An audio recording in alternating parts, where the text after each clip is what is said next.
शनिदेव की महादशा और राहु की अंतर्दशा जब ये चर्चा सामने आती है तो प्रथम अवस्था ये होती है कि अब शनिदेव की महादशा ढलान की ओर अग्रगामी है, राहु की अंतर्दशा का क्रम चलेगा और उसके बाद देवगुरु बृहस्पति की अंतर्दशा रहेगी और फिर बुध अपनी अवस्थाओं को महादशा के साथ लेकर चलने वाले रहेंगे। राहु की अवस्थाएं और व्यवस्थाएं शनिदेव वत फल करने वाली होती हैं और शनिदेव स्वयं धीमी चाल के आधिपत्य के साथ में होते हैं। जहां शनिदेव की दशा 19 वर्षों की, राहु की दशा 18 वर्षों के साथ में चलने वाली होती है। और जब इस अंतर दशा के क्रम की हम बात करते हैं तो आप सबसे पहले ये स्पष्ट करें कि इस दशा के साथ में व्यक्ति की शुरुआत में काफी हद तक जो विपरीत परिस्थितियों का निर्माण होता है वो निकल कर आता है। व्यक्ति को लगता है कि हो क्या रहा है, अभी अभी तो सब कुछ हम व्यवस्थित करने की तरफ जा रहे थे, फिर से उथल पुथल बचने लगी है, फिर से दुविधाएं आने लगी है। तो ऐसे में व्यक्ति विशेष को चाहिए कि जब भी राहु की अंतर्दशा शनिदेव की महादशा में हो तो शुरुआती 4 से 5 महीनों में कीन ऑब्जर्वर बनकर वो अपनी जर्नी को इवॉल्व करने वाला रहे। जो भी सामने है, जिस तरह से सामने है, उसे व्यवस्थित कैसे किया जाए, देखा जाए कि कौन सा व्यक्ति अपना है और अपना बनने का ढोंग कर रहा था, ये क्लैरिटी के साथ में अब वो सामने आया है। ऐसे में व्यक्ति विशेष के सामने लुभावने अवसर भी बहुत सारे आते हैं। जब भी इस दशा की अवस्था होती है तो कई ऐसे अनुभवहीन लोग भी होते हैं जो आपको बड़ी ही ऊर्जा के साथ में सामने रखकर ही बताने वाले होते हैं कि इस कामकाज की ओर चल लीजिए, वारे न्यारे की स्थितियां हैं, वहां निवेश कर दीजिए, कहां से कहां पहुंचने की यात्रा सामने रहेगी। और ऐसे कंफ्यूजन्स लगातार प्रलोभनों के रूप में व्यक्ति विशेष के सामने आने वाले होते हैं। स्टॉक मार्केट को रिलेट करते हुए पोजीशन और रियल एस्टेट को रिलेट करते हुए डिसीजन भी सामने होते हैं कि इतना रुपया पैसा तो है, यहाँ से इतनी व्यवस्था कर लो, कुछ बैंक लोन के साथ में देख लो और यहाँ निवेश की तरफ चले जाओ। और व्यक्ति को लगता है कि बात तो सही है। ऐसी अवस्था में एक ही बात बारंबार अपने साथ रिपीट करके चलने की कोशिश करनी चाहिए और यही बात खुद को भीतर तक समझाना चाहिए कि हम बहुत अधिक धैर्यवान होकर इस समय अंतराल क्रम के साथ में चलने वाले हों। ये अंतराल कतई जल्दबाजी का सिरा स्थापित करने वाला नहीं होता। ये वो अवस्था साथ साथ में सामने रहती है जहां से व्यक्ति निवेश में भी खुद के साथ में पूर्णतया एक स्पष्टता लेकर चले। आप रियल एस्टेट में भी ऐसी दशा के साथ कभी भी निवेश की तरफ जाएं तो एक व्यक्ति की नहीं, 4 से 5 लोगों की अलग अलग सलाह के मातहत क्रम अपने साथ में बनाकर चलने की जरूरत रहती है। देखिए, शनिदेव की महादशा अभी तक बहुत सारे अनुभव दे चुकी होती है। Rahu plays and Rahu impacts the position of your subconscious note. जो अवचेतन की अवस्था है उसके साथ में राहु का स्पष्टतम स्तर बहुत गहरा है। अब एक बहुत महत्वपूर्ण बात है, जो आपने शनिदेव की पूरी ही जो अभी तक महादशा चली उसके साथ में नैसर्गिक तौर पर बहुत शानदार अनुभव ले लिया, वो सब कुछ सबकॉन्शियस में है, उस अनुभव के सिरे आपके साथ संग्रहित है। राहु जब आते हैं तो उस अवचेतन से चेतन की अवस्था को तय करने वाले होते हैं। व्यक्ति ने यह तय कर लिया कि अब शनिदेव की जो महादशा के जो 2 अंतिम सिरे बचे हैं और इसके बाद में जो बुध आएंगे वो व्यापारिक गतिविधियों को और अधिक तीव्रगामी करने वाले हो सकते हैं। इसी वजह से हम कोई ऐसी शुरुआत करें जिसमें हम 6 महीने के साथ परिणाम नहीं चाहते, जिसमें हम वर्षों की प्रक्रिया को अपने साथ देखना चाहते हैं। हम ऐसा कार्य चाहते हैं जो भावी पीढ़ी को और पीढ़ियों को हस्तांतरित करके जा पाए। तो उस लिहाजा इस समय को अत्यधिक व्यवस्थित कहा जाता है और ऐसे में व्यक्ति विशेष जो निर्णय पर अड़िग रह जाए, उसके अनुभवों के साथ में बार बार वो विचारशील रहने वाला हो, तो एक अलग स्थितियां सामने होती है। यही समय आध्यात्मिक तौर पर भी व्यक्ति को गहराई देता है। उथले जीवन के साथ में कई बार घबराहटें आती है, घर करती है, कुछ दिनों के साथ में निकल जाती है, कुछ नया और विचार आता है, वो भी डिस्टर्ब करता है, कुछ दिनों के साथ में वो भी दूर हट जाता है। ये प्रक्रिया बार बार साथ में रहती है। परंतु जैसे ही व्यक्ति लॉन्ग टर्म के प्रोस्पेक्ट के साथ में अपनी पोजीशंस को डिफाइन करने वाला होता है,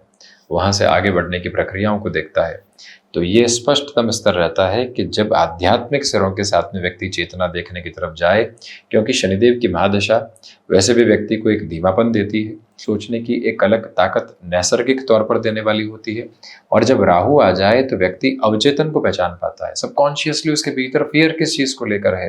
वो सिक्योरिटी कहाँ खोज रहा है, वो अपने साथ में कहाँ योजनाओं को बना रहा है, उस योजना के साथ में वो चाहता क्या है, क्यों रुपया पैसा इकट्ठा करना चाहता है। जब ये सवाल जवाब वो अपने भीतर लेकर चलता है तो शनिदेव की महादशा में राहु की अंतरदशा ऐसे व्यक्ति विशेष को बहुत अधिक सहयोग करने वाली होती है। देखिए, जब भी हम मासिक, वार्षिक और दैनिक राशिफल से हटकर ऐसे विषयों के साथ में आपके समक्ष होते हैं तो प्रमुख बात ये होती है कि हम अपने भीतर की अवस्थित अवस्थाओं को पहचानें। आज क्या चल रहा है वो प्रक्रिया अलग है, परंतु जब व्यक्ति अपनी मूलभूत प्रक्रिया को पहचानने की तरफ जाकर आज को और बेहतर बनाने की अवस्थाओं के साथ में होता है तो वहां ये जो चर्चाएं हैं व्यक्ति के लिए सार्थक सिद्ध होने वाली होती है। इसी वजह से बार बार गौर कीजिएगा कि ऐसे में पंचम भावस्थ राहु हो, द्वितीय भावस्थ शनिदेव हो तो शुरुआती स्तर पर ऐसी अंतरदशा में स्टॉक मार्केट को रिलेट करते हुए अप्रोच में बेनिफिट्स मिलना और उसके बाद में अटकाव निकल कर आ जाना, ये प्रक्रियाबद्ध चरण भी कई बार सामने रहते हैं। और संतान पक्ष के साथ में यहाँ अति उत्साहित होकर, ओवर कॉन्फिडेंट होकर बहुत सारे इन्वेस्टमेंट्स के बेसिस को देख लेना और उसके साथ में खुद ही उलझ कर खड़े हो जाना, ये अवस्थाएं भी साथ में कई बार प्रतिध्वनित होती हुई प्रतीत होती है, उससे इनकार हम नहीं करते। ये जो स्पेसिफिक क्लैरिटी इस टाइम नोट की रहती है उसमें व्यक्ति बारंबार खुद को एक ही बात समझाने वाला रहे और कहने वाला रहे कि जीवन यात्रा में जिस सहजता की आवश्यकता होती है और जिस सहजता के साथ में व्यक्ति विशेष खुद को इस दशा में लेकर चल लेता है वो ही खुद को उलझाता नहीं है, क्योंकि आगे बुध की दशा आने वाली होती है और गुरु की अंतरदशा भी आने वाली होती है। तो इसी वजह से व्यक्ति विशेष ये स्पष्ट रखे कि यहाँ से उलझ कर आगे बढ़ने वाला बिल्कुल नहीं हो,